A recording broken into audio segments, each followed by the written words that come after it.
Hello, Whovians, and welcome to my latest Doctor Who review, where I review the 10th and final story of the 3rd season of Doctor Who, The War Machines, starring William Hartnell. So, The War Machines. This is the final story of the final season of the first Doctor. Though it's not actually Hartnell's final story. He still has 2 stories after this, The Smugglers and the 10th Planet. But yes, so The War Machines. The basic synopsis of this, you'll have to bear with me, it's a long synopsis, going from the TARDIS wiki, the fan page. The TARDIS arrives in London in 1966, and the Doctor and Dodo visit the post office tower. There they meet Professor Brett, whose revolutionary new computer, Wotan, Will Operating Thought Analog, can actually think for itself and is shortly to be linked up to other major computers around the world, a project overseen by civil servant Sir Charles Summer. It transpires, however, that Wotan considers humans to be inferior and believes that they should be ruled by machines.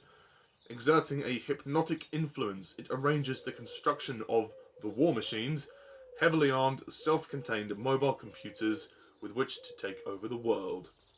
These prove more than a match for troops, but by establishing a magnetic force field, the Doctor is able to capture one of them, which he then reprograms to destroy Wotan. Dodo, now back in her own time, decides to remain on Earth. The Doctor enters the TARDIS alone, but Brett's secretary Polly and her merchant seaman friend Ben will follow him inside before it dematerializes. That is essentially your plot of the War Machines. Sorry for the head movements. I was struggling to see what was on screen. So, the War Machines. I have to say, out of the season finales that I've seen of the first 2 series of the classic era, this is definitely the best finale of the season, and it's definitely one of my favourite stories of this season. The War Machines is utterly fantastic. I love this story. I really, really loved it. You know, I think it's a brilliant story. I do have one complaint with it, but I'll get to that later.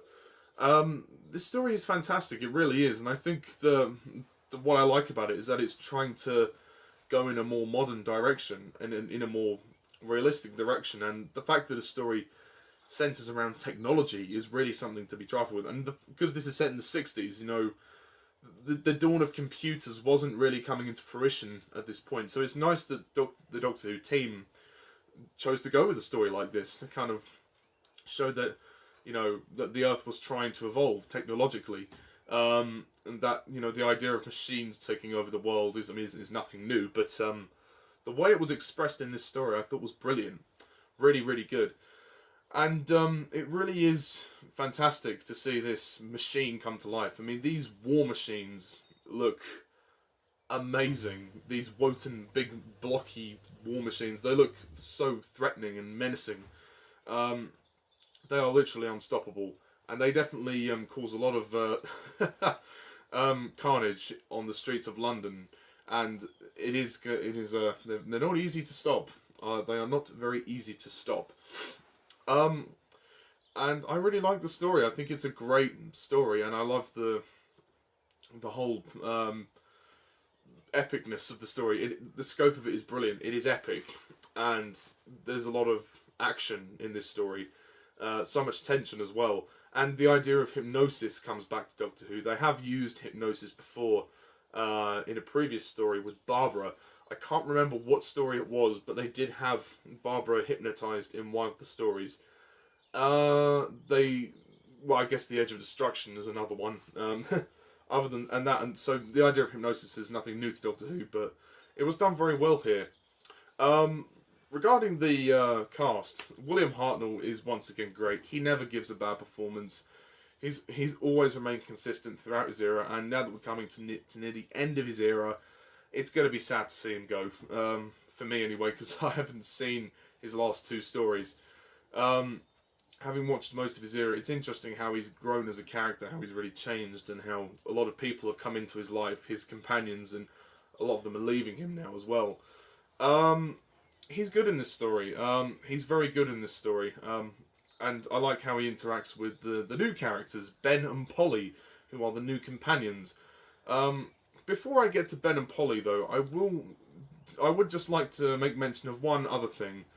This is Dodo Chaplet's final story. Now, if you remember the previous review, I said that The Savages was Stephen Taylor's final story, and, you know, he went out on a good note. But unfortunately, the biggest problem with this story is Dodo. Not necessarily Dodo herself, but Dodo's exit. It's a very crap exit, to be brutally honest. I mean, the way she goes out, not the way that I would have liked. I mean, Dodo is a good character. She's okay.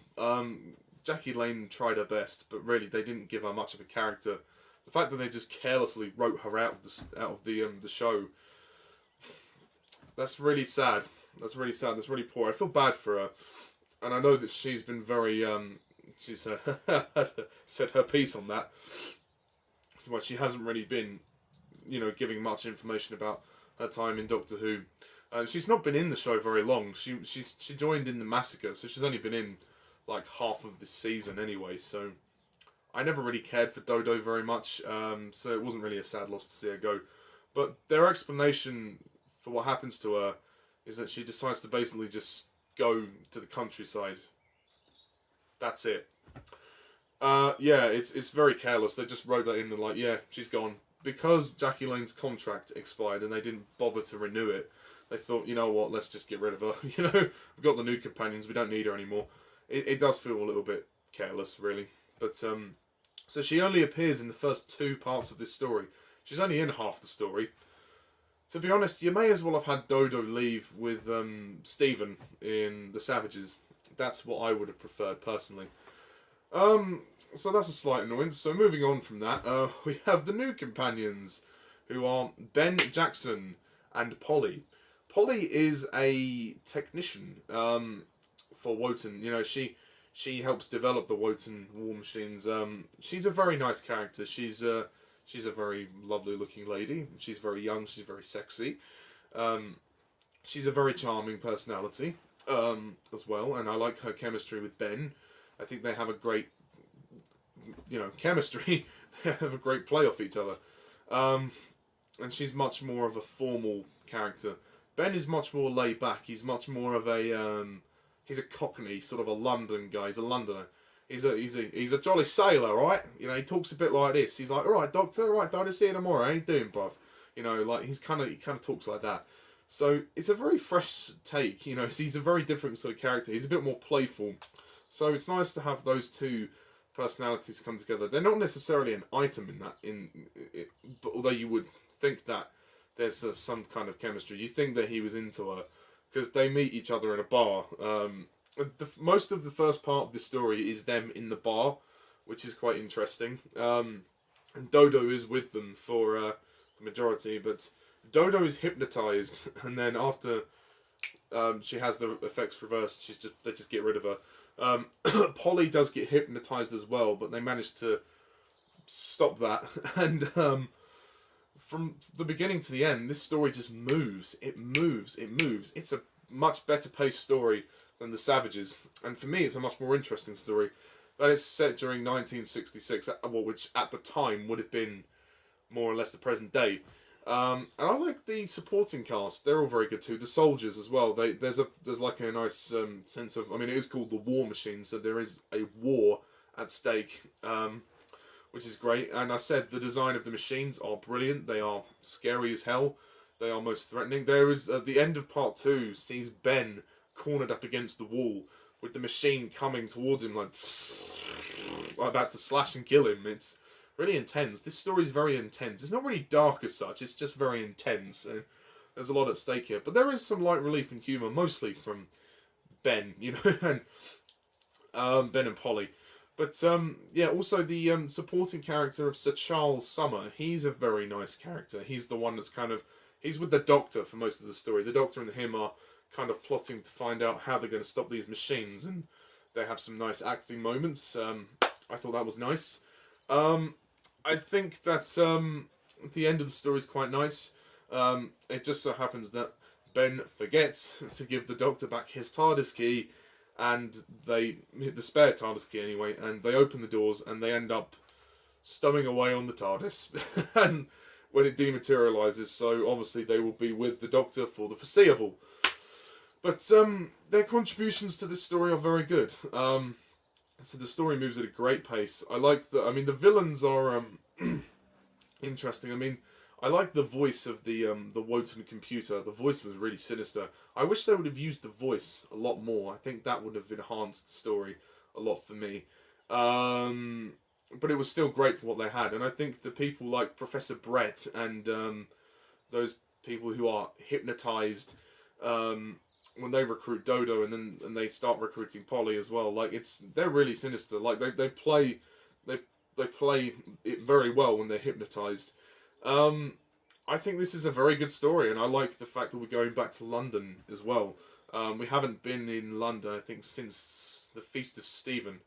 The less said about that story, the better. It's a great story. I do think it's just a shame about Dodo. That's all. Like, Dodo Chaplet's exit could have been handled so much better. Like, if you'd at least have kept her to the end of the story and have her actually just say to the Doctor at the end that she wants to leave and she wants to just stay in London, that would have been better than just writing her out like that, because that just seemed very heartless and disrespectful, really, to Jackie Lane. And I know that she's had issues with that, so I think justifiably so. Yeah, so that's sad. But other than that, I love this story. I think it's written very well. It's directed brilliantly by Michael Ferguson. It's a much more interesting story than some of the previous ones, and I think it's a great finale. It's an epic finale. It's a great end to the third season. The only thing that brings it down a little bit is Dodo's exit, which is crap. But other than that, this is a great introduction to the new companions, Ben and Polly, who I like very much. And I'm looking forward to see them in their future adventures. I am aware that they are going to be with Patrick Troughton's Doctor as well for his first season. So that's going to be interesting. So yeah, I'm going to close off this review by scoring The War Machines a perfect 10 out of 10.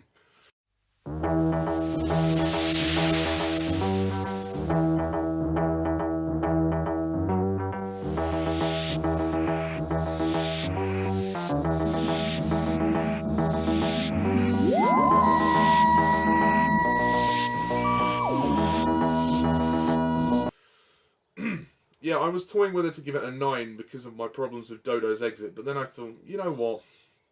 I think I can stretch to a 10 on this one, because it really is epic, and I think the story really is interesting. It's definitely a classic Who episode. It really is. This is the sort of quality I want to see for every story.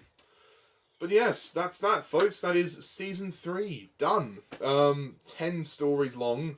A very long season. It's much longer than the first 2 seasons, partly because the Daleks' master plan is 12 parts long. I mean, but still, it's very good. So, just like I did before, I am going to do my mini ranking of all 10 stories in this season. I did previous rankings of each story for each season in my reviews of The Reign of Terror, which is the end of season 1. And in the Time Meddler, which was the end of season 2, I did mini rankings for those. This era, I am aware that Hartnell has 2 more stories, but they're in the next season of Doctor Who, so they will not be included in any of these rankings for Hartnell. They will be included in the Patrick Troughton ranking for his first season, because obviously Hartnell features at the start of that. It will make more sense when you see me upload the videos, but So anyway, let's kick this shit off with number 10. Are you surprised? I mean, really, are you surprised? The Gunfighters. Yeah. That's all I have to say. Number 9, Galaxy 4. Number 8, The Massacre. Sorry, I know this story has its share of fans, but I'm not one of them. I don't hate the story, but it's not my favourite. Number 7, The Ark. Number 6, The Savages. Number 5, Mission to the Unknown.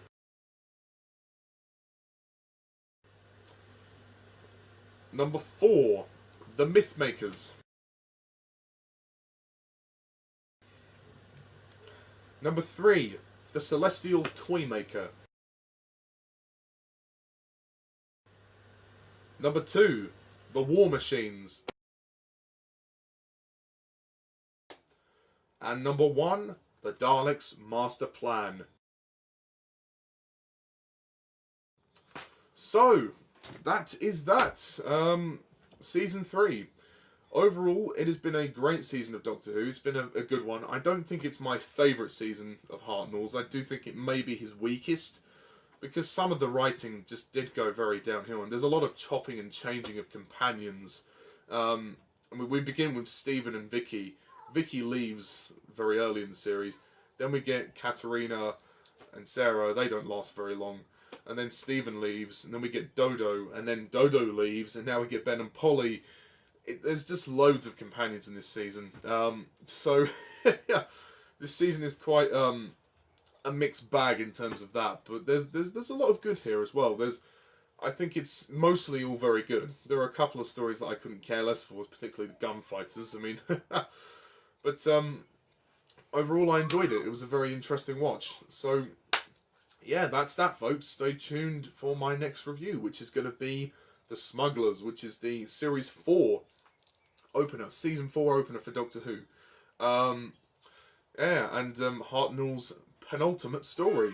So, yeah, we are coming very close to the end of the William Hartnell era. Oh, get out your tissues, folks. It's going to be sad when he goes. It's going to be sad. So, anyway, thank you guys all for watching my review. Stay tuned for my review of The Smugglers. And until then, thank you all for watching. And as always, I'm Mr. TARDIS11. See ya.